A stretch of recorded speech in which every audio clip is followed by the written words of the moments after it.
விஜய் அவர்கள் ராகுல் காந்தியை சந்திக்க இருக்கிறாரு அப்படின்ற ஒரு தகவல் வந்திருக்கு. அதே சமயம் ஓபிஎஸ் விஜய் கூட இணையறதாவும் சொல்றாங்க. அது பத்தின முழு தகவலை இந்த பதிவுல பார்க்கலாம். Welcome to the grey. இது உங்கள் மதுவின் அரசியல் பார்வை.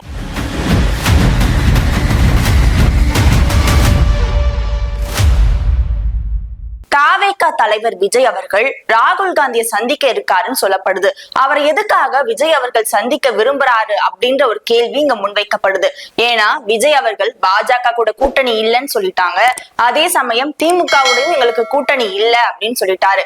எங்களுடைய அரசியல் எதிரி கூடயும் கொள்கை எதிரி கூடயும் நாங்க எப்பவும் கூட்டணி வைக்க மாட்டோம் அப்படின்றதுல தாவேகா தரப்புல உறுதியா இருக்காங்க.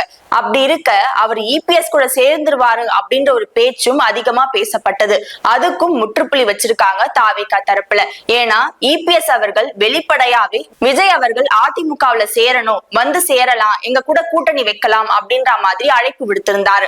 அதுக்கும் விஜய் தரப்புல இருந்து நாங்க அதிமுகவுல இணைய மாட்டோம் அப்படின்னு சொல்லிட்டாங்க. அப்படி இருக்க எதுக்காக ராகுல் காந்தி அவர் சந்திக்க விரும்பணும்? காங்கிரஸ் தான் ஏற்கனவே திமுக கூட கூட்டணியில இருக்காங்க. அப்படி இருக்க எதுக்காக விஜய் அவர்கள் அவங்களை சந்திக்கிறாரு அப்படின்ற ஒரு பெரிய கேள்விக்குறி இங்க முன்வைக்கப்படுது. எதுக்காக விஜய் அவர்கள் ராகுல் காந்தியை சந்திக்க விரும்புறாரு அப்படின்னா, இதுவரைக்கும் விஜய் அவர்கள் கூட யாருமே கூட்டணி வைக்கல. கூட்டணி வைக்காததுனால ஒரு கூட்டணியை உருவாக்குற முயற்சியா விஜய் அவர்கள் ராகுல் காந்தியை பார்க்கலாம் அப்படின்னு சொல்லப்படுது. ஏன்னா தமிழ்நாட்டுல இருக்கிற காங்கிரசுக்கும் திமுக இடையில நிறைய அதிருப்தி இருக்குன்னு பேசப்படுது. இடையில காமராசர் பத்தின விவாதம் ரொம்ப அதிகமா பேசப்பட்டது.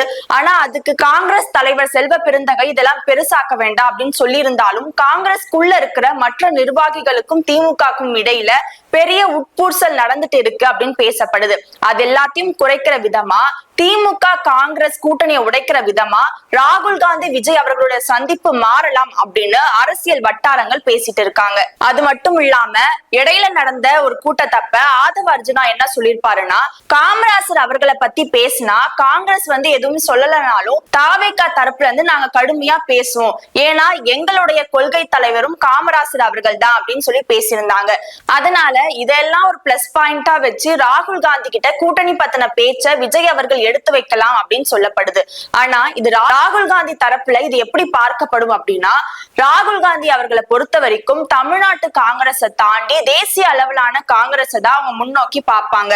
அப்படி இருக்க ராகுல் காந்தி சொல்றதுதான் தமிழ்நாட்டுல நடைபெறும். அப்ப செல்வ பெருந்தகை அவர்களும் ராகுல் காந்தி சொல்ற பேச்சை கேட்டுதான் நடக்கணும். ராகுல் காந்தியை பொறுத்த வரைக்கும் திமுக கூட ஒரு நல்ல நட்புறவு இருக்கு. அதுவும் ஸ்டாலின் அவர்கள் கூட நல்ல நட்புறவு இருக்கு. இந்திய கூட்டணியில ரொம்ப வலுவான கட்சியா திமுக இருக்கு. அப்படி இருக்க இவங்க திமுக காங்கிரஸ் கூட்டணியை உடைக்கணும்னு நினைச்சா அது இந்திய கூட்டணியும் பாதிக்கும். அந்த ஒரு கருத்தை கொண்டு ராகுல் காந்தி கண்டிப்பா விஜய் அவர்களை சந்திக்க மறுப்பாரு அப்படின்னு சொல்லப்படுது. அப்படியே சந்திச்சா கூட விஜய் அவர்கள் கூட கூட்டணி வைக்கிறதுக்கு ராகுல் காந்தி ஒத்துப்பாரா அப்படின்னு கேட்டா கூட சந்தேகம் தான். ஏன்னா விஜய் அவர்கள் ஆட்சியில பங்குன்னு சொல்லி கூட ஒரு சின்ன கட்சி கூட கூட்டணி வைக்கல. அப்படி இருக்க காங்கிரஸ் மாதிரியான ஒரு பெரிய கட்சி இப்ப தொடங்கின ஒரு கட்சி கூட கூட்டணி வைப்பாங்களா அப்படின்றது ஒரு சந்தேகம் தான். அதனால கண்டிப்பா ராகுல் காந்தி கூட்டணி வைக்க மறுப்பாரு அப்படின்னு தான் டெல்லி வட்டாரங்கள் பேசிக்கிற ஒரு கருத்தா பார்க்கப்படுது. அதே சமயம் விஜய் அவர்கள் ஓபிஎஸ் கூட கூட்டணி வைப்பாரு அப்படின்னு சொல்லப்படுது. ஆனா ஓபிஎஸ் அவர்களுக்கு தான் கட்சியே இல்லையே. அப்படி இருக்க எப்படி ஓபிஎஸ் அவர்கள் கூட்டணி வைக்கலாம் அப்படின்ற ஒரு கேள்வி இங்க முன்வைக்கப்படுது.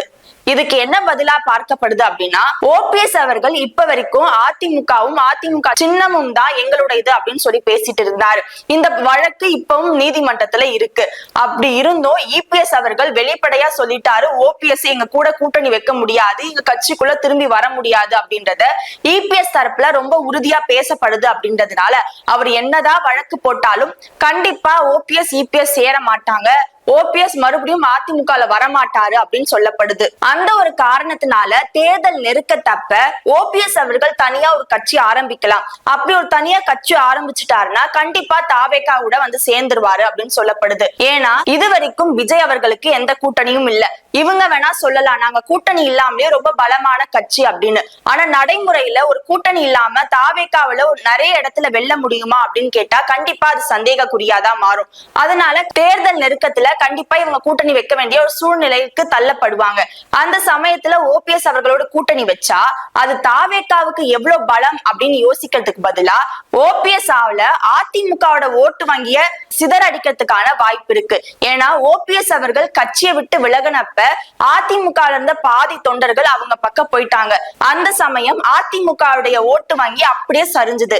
என்னதான் ஓபிஎஸ் அவர்கள் கட்சி ஆரம்பிச்சு தாவேகா பக்கம் சென்றாலும் அதிமுகவோட ஓட்டு விஜய் அவர்களுக்கு வந்து விழும் அப்படின்னு சொல்லப்பட்டா கூட போன எலெக்ஷன் அப்ப ஓபிஎஸ் அவர்கள் பாஜகவோட அலைன்ஸ் வச்சு ராமநாதபுர தொகுதியில நின்னாரு. ஆனா அந்த சமயத்துல அவர் டெபாசிட் கூட வாங்கல அப்படின்றத குறிப்பிடத்தக்க ஒரு விஷயமா நம்ம பார்க்கணும். ஏன்னா அதிமுக பேரும் சின்னமும் இருந்தா மட்டும்தான் ஓபிஎஸ் அவர்களுக்கு வேல்யூவா பார்க்கப்பட்டது. அது இல்லாததுனால ஓபிஎஸ் யாரும் மதிக்கல அப்படின்ற ஒரு கருத்தும் இங்க முன்வைக்கப்படுது. விஜய் அவர்கள் கண்டிப்பா ஓட்டு வாங்குவாரு, அதுல எந்த ஒரு சந்தேகமும் இல்ல. ஆனா கூட்டணி இல்லாம எந்த அளவுக்கு அவங்க வெற்றி பெற முடியும் அப்படின்றதுதான் கேள்விக்குறியா இருக்கு. அதனால தேர்தல் சமயத்துல ஏதாவது ஒரு கட்சி கூட கண்டிப்பா விஜய் அவர்கள் கூட்டணி வைப்பாரு. என்னதான் இப்ப வரைக்கும் நாங்க கூட்டணி இல்லாம ஜெயிப்போம் அப்படின்னு சொன்னா கூட கண்டிப்பா அவருக்கு ஒரு கூட்டணி தேவைதான். கூட்டணி இருந்தா மட்டும்தான் வெற்றி பாதை அவங்களுக்கு இன்னும் பிரகாசமா இருக்கும் அப்படின்னு அரசியல் வட்டாரங்கள் சொல்லி இருக்காங்க. இதுல என்ன பார்க்க வேண்டியது இருக்குன்னா, இப்ப வரைக்கும் எந்த ஒரு கட்சியுமே அவங்க முழுமையான நிலைப்பாடு என்ன அப்படின்றத சொல்லல. இப்ப தேர்தலுக்கான வேலையை பாக்குறோம்னு தான் ஒவ்வொரு கட்சியும் இறங்கி இருக்காங்க. கூட்டணி பத்தின முடிவும் இப்ப வரைக்கும் முழுசா வெளிவராம தான் இருக்கு. அதனால இன்னும் 8 மாத காலத்துல இது எப்படி வேணாலும் மாறத்துக்கான வாய்ப்பு இருக்குன்றதுதான் இப்போதைக்கு நம்ம பார்க்க வேண்டிய ஒரு முக்கியமான ஒரு விஷயமா இருக்கு. இது போன்ற மேலும் சுவாரஸ்யமான தகவல்களோடு சந்திக்கின்றேன். நன்றி.